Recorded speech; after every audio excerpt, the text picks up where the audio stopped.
എന്നിട്ട് അല്ലാഹു ചോദിക്കുന്നു അല്ലാഹു അല്ലാതെ പിന്നെ ആരാണ് പാപങ്ങൾ പുറത്തു തരുന്നത്? പക്ഷേ ഒരൊറ്റൊരു ഡിമാൻഡ്, നിങ്ങൾ ചെയ്യുന്നത് നിങ്ങൾ നിരന്തരമായി ചെയ്യാൻ പാടില്ല, വീണ്ടും വീണ്ടും വീണ്ടും ആവർത്തിക്കാൻ പാടില്ല. ഒരുപക്ഷേ തൗബ ചെയ്തതിന് ശേഷം അറിയാതെ വന്നു പോയാൽ വീണ്ടും തൗബ ചെയ്യാം. അങ്ങനെ ആ തെറ്റിൽ നിന്ന് 4-5 തവണ പടച്ച റബ്ബിനോട് കരഞ്ഞു ദുആ ചെയ്താൽ പിന്നെ അത് ആവർത്തിക്കാൻ പറ്റില്ല. പക്ഷേ നിങ്ങൾ അതിനെ ലാഘവത്തോടെ കണ്ടാൽ ജീവിതത്തിൽ നിരന്തരമായത് ആവർത്തിച്ചുകൊണ്ടേയിരിക്കും. അങ്ങനെ ലഘൂകരിച്ച് കണ്ടാൽ അല്ലാഹു പിന്നെ മാപ്പ് നൽകില്ല എന്ന് മുഹമ്മദുർ റസൂലുള്ളാഹി തങ്ങൾ പരിശുദ്ധമായ ഖുർആനിലൂടെ പഠിപ്പിക്കുകയാണ്. മഹാനായ അല്ലാഹുവിന്റെ ഹബീബ് സല്ലല്ലാഹു അലൈഹി വസല്ലം തങ്ങളുടെ സ്വഹാബിയായ ഇബ്നു മസ്ഊദ് റളിയല്ലാഹു അൻഹു പറയുന്നുണ്ട്, ഇന്നത്തെ സമൂഹത്തെ കുറിച്ചല്ല, താബിഈങ്ങളുടെ കാലത്തുള്ള ഒരു രംഗം ഇബ്നു മസ്ഊദ് തങ്ങൾ പറയാണ്. റസൂലുള്ളാഹി സ്വല്ലല്ലാഹു അലൈഹി വസല്ലം തങ്ങളുടെ വഫാത്തിന്റെ ശേഷം താബിഈങ്ങളെ കണ്ടപ്പോഴാണ് അവരോട് പറയുന്നത്, ഇന്നൽ മുഅ്മിനീങ്ങളായ ആളുകൾ യറാ ദുനൂബഹു, അവന്റെ പാപങ്ങൾ ഒരു തെറ്റ് ചെയ്യുമ്പോൾ അവന് തോന്നുന്നത് കഅന്നഹു ഖായിദുൻ തഹ്ത ജബലിൻ, ഒരു പർവതത്തിന്റെ താഴെ നിൽക്കുകയാണെന്ന് അവന് തോന്നുന്നു. യഖാഫു അയ്യഖ അലൈഹി, വലിയൊരു ഭൂകമ്പം വരുമ്പോ ഭീമാകാരമായ ബിൽഡിങ്ങുകൾ, പ്രത്യേകിച്ചിട്ട് ഗൾഫ് രാജ്യങ്ങളിലൊക്കെ പോകുമ്പോ 100, 80, 70 നിലകളുള്ള ഭീമാകാരമായ ബിൽഡിങ്ങിന്റെ താഴെ നിന്ന് ഭൂകമ്പത്തിൽ ആ ബിൽഡിംഗ് തലയിലേക്ക് വീഴുമോ എന്ന് ഞങ്ങൾ ഭയപ്പെടുന്നത് പോലെ ഒരു തെറ്റ് ചെയ്യുമ്പോൾ ഒരു മുഅ്മിനിന് ഭയമുണ്ടാകുമെന്ന് മഹാനായ ഇബ്നു മസ്ഊദ് റളിയല്ലാഹു അൻഹു, ചെറിയൊരു തെറ്റാണെങ്കിലും ശരി, അയാൾക്കൊരു തെറ്റ് ചെയ്താൽ ഒരു ഭൂകമ്പമുണ്ടായി ബിൽഡിങ്ങുകൾ ശരീരത്തിലേക്ക് തലയിലേക്ക് ഇടിഞ്ഞു വീഴുന്നത് പോലെ ഒരു ഭയമുണ്ടാകുമെന്ന് മഹാനായ ഇബ്നു മസ്ഊദ് റളിയല്ലാഹു അൻഹു, അവനാണ് മുഅ്മിൻ. ഒരു തെറ്റ് ചെയ്താൽ പേടിയുണ്ടോ? അറിയാതൊരു പാപം വരുമ്പോ പടച്ച റബ്ബിനെ കുറിച്ച് ഓർക്കാറുണ്ടോ? എങ്കിൽ നീ മുഅ്മിനാണ്. ഇനി ഫാജിർ, ചെമ്മാടിയാരാണ്? ഇന്നൽ ഫാജിറ, ചെമ്മാടിയായ ഒരു സഹോദരൻ, യറാ ദുനൂബഹു, അവന്റെ തിന്മയെ അവൻ കാണുന്നുണ്ട്. അവൻ രാത്രിയുടെ യാമങ്ങളിൽ ഏതെങ്കിലും ഒരു കുട്ടിക്കാട്ടിൽ ചെന്ന് കഞ്ചാവടിച്ചാലും, രാത്രി ഉറങ്ങാതെ വെറുതെ സ്വറ പറഞ്ഞിരുന്നാലും, കള്ളു കുടിച്ചാലും, അവിഹിത ബന്ധങ്ങൾ പുലർത്തിയാലും, പ്രേമങ്ങളിലും പ്രണയങ്ങളിലും പെട്ട് ഹറാമായ സംസാരങ്ങൾ, ചാറ്റിങ്ങും ചീറ്റിങ്ങും കോളിങ്ങും വീഡിയോ കോൺഫറൻസും ഇതൊക്കെ നടത്തുമ്പോഴും അവനൊരു യാതൊരു വിഷമവുമില്ല. സഹോദരിമാരെ, ചെറുപ്പക്കാരാ, ഇത് പരിശുദ്ധമായ കേരളത്തിന്റെ അനുഗ്രഹീതമായ ഭൂമിയാണ് നമ്മുടെ കാസർഗോഡും നമ്മുടെ മഞ്ചേശ്വരവും ഒക്കെ.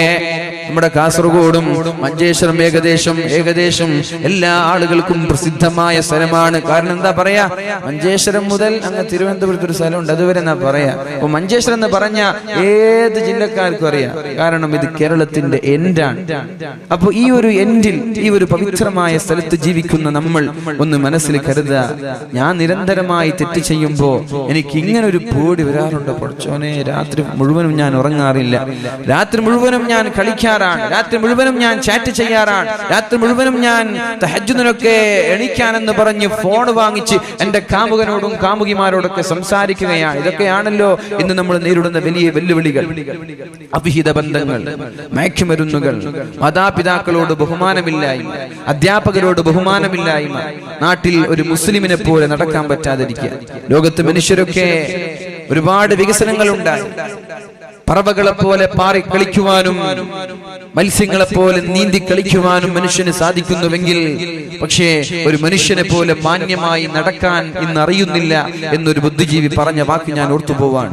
ശരിയാണത്. പറവകളെ പോലെ നമ്മൾ പാറി കളിക്കാറുണ്ട്, പാരച്യൂട്ടിലൂടെയും എറോപ്ലെയിനിലൂടെയും മറ്റുള്ള അതിന്റെ ഡിവൈസുകൾ ഉപയോഗിച്ചുകൊണ്ട്. ഇതേപോലെ ഓക്സിജൻ ഉപയോഗിച്ചുകൊണ്ട് മത്സ്യങ്ങളെ പോലെ കടലിന്റെ ആഴങ്ങളിലേക്ക് നമ്മൾ ഇറങ്ങി ചെല്ലാറുമുണ്ട്. പക്ഷേ ഒരു മാന്യമായി മനുഷ്യനെ പോലെ നടക്കാൻ നമ്മൾക്ക് സാധിക്കുന്നില്ല. അങ്ങനെ നടക്കണമെങ്കിൽ പരിശുദ്ധമായ ഇസ്ലാമിന്റെ പാത നമ്മൾ പിൻപറ്റണം. അല്ലാഹു തൗഫീഖ് ചെയ്യട്ടെ, അല്ലാഹു നമ്മൾക്ക് തൗഫീഖ് ചെയ്യട്ടെ. ഏതായാലും ഇബ്നു മസ്ഊദ് റളിയല്ലാഹു അൻഹു പറയുന്നു, ഒരു തെമ്മാടിയായ ഒരു സഹോദരൻ, യറാ ദുനൂബഹു, അവന്റെ പാപം അവന് തോന്നുന്നത് കദുബാബിൻ മർറ അലാ അൻഫിഹി, അവന്റെ മൂക്കിന്റെ ആ വക്കിലൂടെ ഒരു ഈച്ച പാറിപ്പോയി, അതേ അവന് തോന്നുള്ളൂ. ഒരു ഈച്ച പാറിപ്പോയാൽ നമ്മൾക്ക് പ്രയാസമാവും.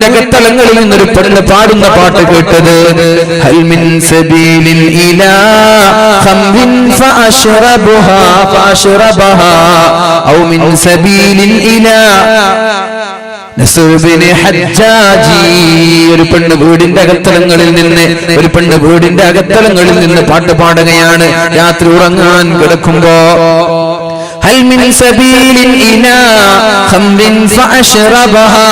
കള്ള് കുടിക്കാൻ കള്ള് കിട്ടുമായിരുന്നുവെങ്കിൽ എത്ര നന്നായിരുന്നു എന്ന് ഉമർ റളിയല്ലാഹു അൻഹു മദീന ഭരിച്ചുകൊണ്ടിരിക്കുമ്പോ വീടിന്റെ അകത്തളങ്ങളിൽ നിന്നൊരു സുന്ദരിയായ യുവതി പാടുകയാണ്.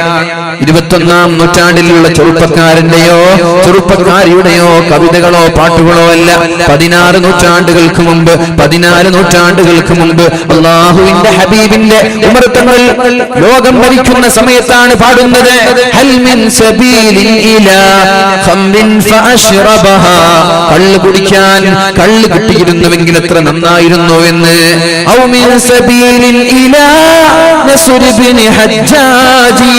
അല്ലെങ്കിൽ നമ്മുടെ മദീനയിൽ സുന്ദരനായ സുമുഖനായ ഹജ്ജാജ് നസ്റുബ്നി ഹജ്ജാജിന്റെ കൂടെ കിടപ്പറ പങ്കിടാൻ ഒരവസരം ലഭിച്ചിരുന്നുവെങ്കിൽ എത്ര നന്നായിരുന്നു എന്നൊരു പെണ്ണ് വീടിന്റെ അകത്തളങ്ങളിൽ നിന്ന് മധുരിതമായ ഒരു പാട്ട് പാടുമ്പോഴാണ് മഹാനായ ഉമർ റളിയല്ലാഹു അൻഹു അപ്രതീക്ഷിതമായി വീടിന്റെ വക്കിലൂടെ എത്തിപ്പെടുന്നത്.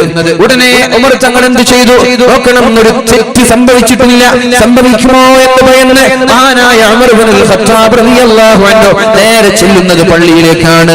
സുബ്ഹി നിസ്കാരം കഴിഞ്ഞ ഉടനെ നസ്റുബ്നി ഹജ്ജാജ് എന്ന് പറയുന്ന സുമുഖനായ ചെറുപ്പക്കാരന് തന്റെ പള്ളിയിലേക്ക് വിളിച്ചു വരുത്തുകയാണ്. സുബ്ഹാനല്ലാഹ്. നോക്കുമ്പോൾ വല്ലാത്ത മനോഹരമായ മുടി. നമ്മുടെ ചെറുപ്പക്കാരുടെയൊക്കെ ഹെയർ സ്റ്റൈൽ ഉണ്ടല്ലോ, ഒരു ഭാഗം ചെത്തിവെക്കുന്ന ഒരു സ്റ്റൈൽ ഉണ്ടല്ലോ.